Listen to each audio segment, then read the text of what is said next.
একজন হয়তো আরেকজনের থেকে কপি করেছেন এরকম মনে হলো আমার কাছে। প্রথম খবরটা আমি পড়েছি মানব জমিন পত্রিকায়।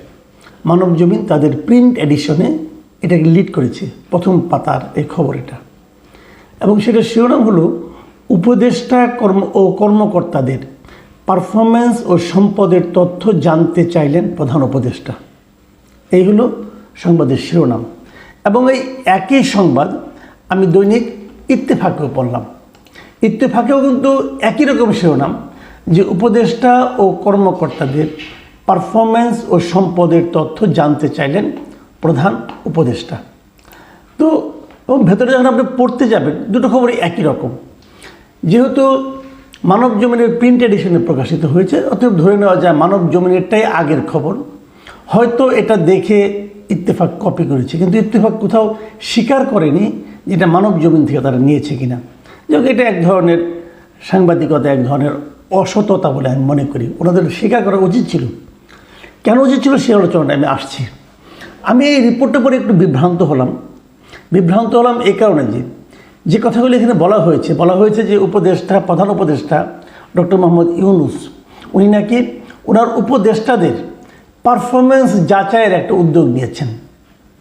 এবং কেবল পারফরমেন্স না, তাদের সম্পদের যে হিসাব সেটার সম্পর্কেও তথ্য জানতে চেয়েছেন। এবং এখানে যারা উপদেষ্টা আছেন তাদের তো আছেনই, বিশেষ করে উপদেষ্টা যারা প্রধান উপদেষ্টার দূত, সহকারী এবং সংশ্লিষ্ট যারা আছেন তাদেরও এই আওতায় ফেলে উনি এগুলো জানতে চেয়েছেন।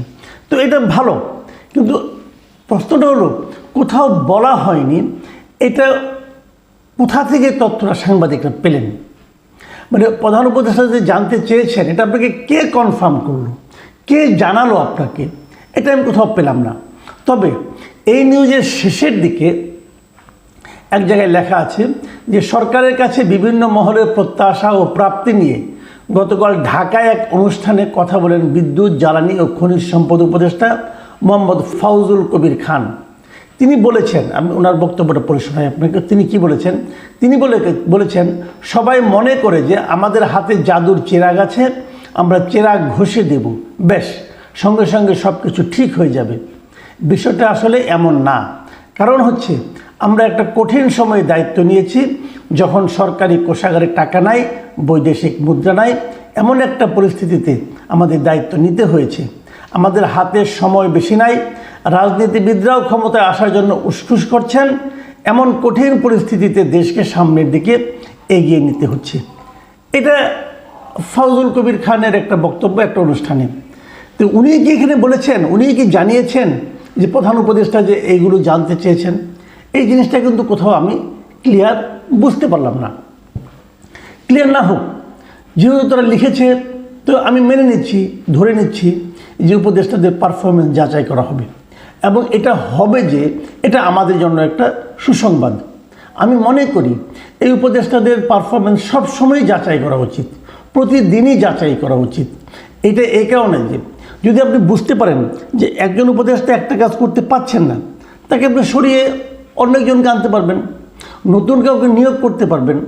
দেখুন, একজন লোক সব জায়গায় সফল হবেন তা কিন্তু নয়। যেমন আমি একটা উদাহরণ দিয়ে বলি, আমাদের এখন 21 জন উপদেষ্টা আছে।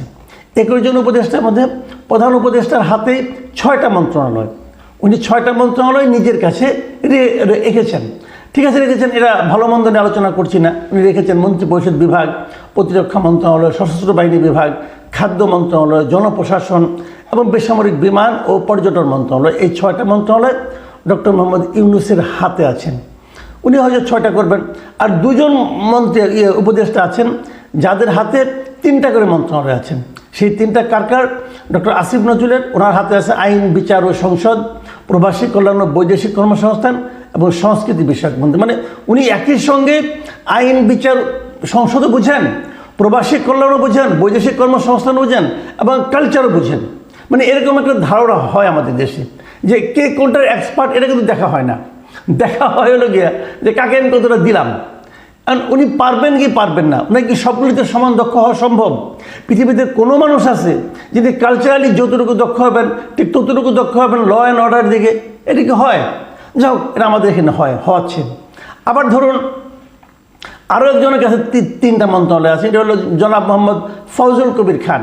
ওনার হাতে বিদ্যুৎ, জ্বালানি, খনিজ সম্পদ মন্ত্রণালয়, আবার তার সঙ্গে সড়ক পরিবহন সেতু মন্ত্রণালয়, আবার তার সঙ্গে রেল মন্ত্রণালয়। ওনার হাতে অনেকগুলি মন্ত্রণালয় আছে। তো এরকম দুজনের হাতে 3টা করে দেখলাম, আর প্রধান উপদেষ্টার কাছে 6টা, আর ম্যাক্সিমামের কাছে 2টো করে, এবং কেউ কেউ আবার অগুরুত্বপূর্ণ মন্ত্রণালয় দিয়ে 1টা করে পেয়েছেন। আবার নূরজাহান বেগম, ওনার হাতে 1টা মন্ত্রণালয়, স্বাস্থ্য ও পরিবার কল্যাণ মন্ত্রণালয়, কিন্তু এটা খুবই গুরুত্বপূর্ণ একটা মন্ত্রণালয়। তো এখন এই যে পারফরমেন্স বিচার করেন আপনি, তাহলে এদের 21 জনের আপনারা কয়জনের পারফরমেন্স দেখছেন? আমি সাধারণ যারা দর্শক আছেন আমার, তাদেরকে আমি জিজ্ঞাসা করছি যে, যেমন ধরেন একজন উপদেষ্টা আছেন অধ্যাপক ডাক্তার বিধান রঞ্জন রায় পোদ্দার, নাম শুনেছেন ভাই? উনি কি করেন? ওনার কোন মন্ত্রণালয়? ওনার মন্ত্রণালয় হলো প্রাথমিক ও গণশিক্ষা মন্ত্রণালয়, একটাই মন্ত্রণালয়। কিন্তু উনি কতটুকু কাজ করছেন, কি করতে পারছেন, কোনো আলোচনায় আসছেন কিনা, এটা বলা মুশকিল। আবার ধরুন জনাব সুপ্রদীপ চাকমা, এই ভদ্রলোকের মন্ত্রণালয় হলো পার্বত্য চট্টগ্রাম বিষয়ক মন্ত্রণালয়। এই মন্ত্রণালয়ের কাজ কি আপনারা বুঝেন? আমি তো বুঝি না। আমি বুঝি না কেন? যে এই সরকার দায়িত্ব নেওয়ার পর তো পার্বত্য অঞ্চলে বেশ খুব ঝামেলা কিছু হলো, দেখলাম বেশ মারামারি হলো, একটা চুরিকে কেন্দ্র করে মানে দাঙ্গা হলো, আর্মি মারা গেল। কিন্তু এই পুরো সময়ে এই সুপ্রদীপ চাকমার কোনো পারফরমেন্স কেউ দেখেছেন? আমি আমি আমি খেয়াল করতে পারি না। তো এরকম কিছু কিছু আছে। আবার ফরিদ আক্তার, উনি মৎস্য পানি সম্পদ মন্ত্রণালয় পেয়েছেন। কী কাজ করেছেন জানি না, ইলিশ মাছ রপ্তানি করেছেন, এটা ভালো। ভারত ইলিশ মাছ পাঠিয়েছেন, প্রথম বলেছিলেন পাঠাবেন না, পরে আবার পাঠিয়েছেন। যাই হোক, নিয়ে এটা উনি পাঠিয়েছেন, উনি বলছেন আমার না, এটা বাণিজ্য মন্ত্রণালয়ের কাজ। এরকম অনেক কিছু হচ্ছে আর কি। যাই হোক, সেটা ব্যাপার না। ব্যাপার হলো 3 মাসের মাথায় এসে যদি এদের পারফরমেন্স বিচার করা হয়, আমি মনে করি এটা খুবই একটা শুভ উদ্যোগ। যদি পারফরমেন্সে কারো খারাপ পান, তারপরে কী ব্যবস্থা নেবেন সেটা অবশ্য আমাদের দেখতে হবে। এখন যদি পারফরমেন্স বিচার করে উনি কোনোই পরিবর্তন না আনেন, তাহলে বুঝতে হবে সকল মন্ত্রণালয় নিয়ে আমাদের প্রধান উপদেষ্টা হ্যাপি আছেন। যখন তো উনি হ্যাপি থাকবেন, তখন কিন্তু সব দায় দায়িত্ব ওনার ওপর বর্তাবে যে আপনি তো হ্যাপি, অতএব আপনি বলেন কি হচ্ছে। যেমন ধরুন আমি পাঠক, আমি একজন দর্শক, আমি একজন সাধারণ নাগরিক, আমি বাণিজ্য মন্ত্রণালয়ে হ্যাপি না। বাণিজ্য মন্ত্রণালয়ের দায়িত্বে কে আছেন? সালেউদ্দিন সাহেব আছেন। আবার এই সালেউদ্দিন সাহেব অর্থ মন্ত্রণালয়ের দায়িত্ব আছেন।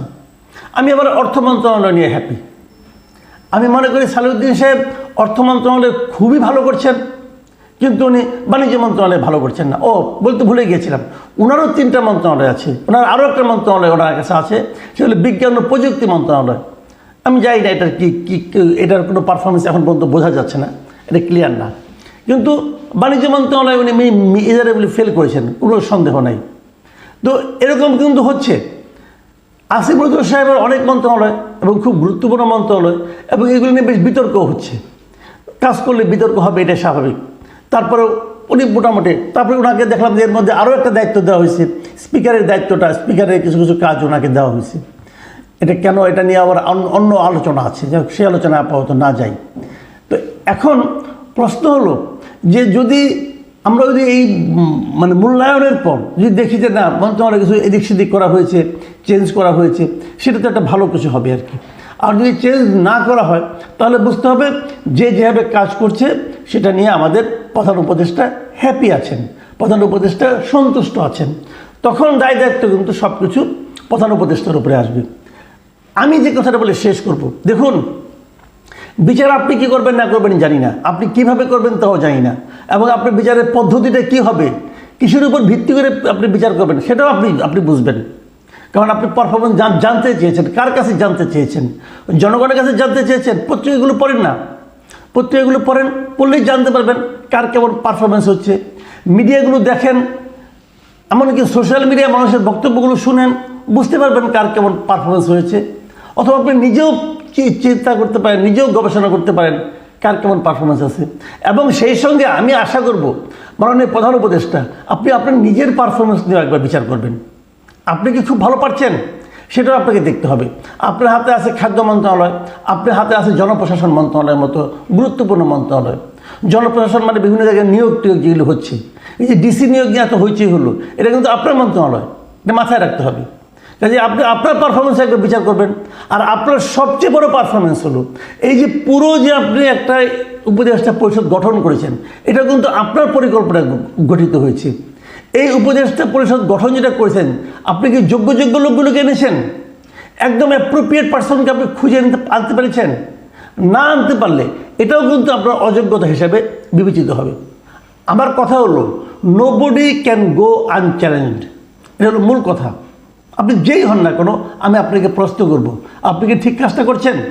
এবং এই প্রশ্ন করাটাই একজন নাগরিক হিসেবে, একজন সাংবাদিক হিসেবে আমি মনে করি আমার কর্তব্য। সেই প্রশ্নটা আজকে করে গেলাম। দর্শক, আপনারা যারা দেখলেন, আপনারাও এই পারফরমেন্সটা একটু বিচার করুন। আপনারাও কমেন্টে লিখুন কার পারফরমেন্স আপনার কাছে ভালো লাগছে, কারটা খারাপ লাগছে। তারপর আপনাদের এই বক্তব্যের উপর ভিত্তি করে আমরা হয়তো আরেকটা অনুষ্ঠান করতে পারবো। প্রিয় দর্শক, এখন এই পর্যন্তই। আল্লাহ হাফিজ।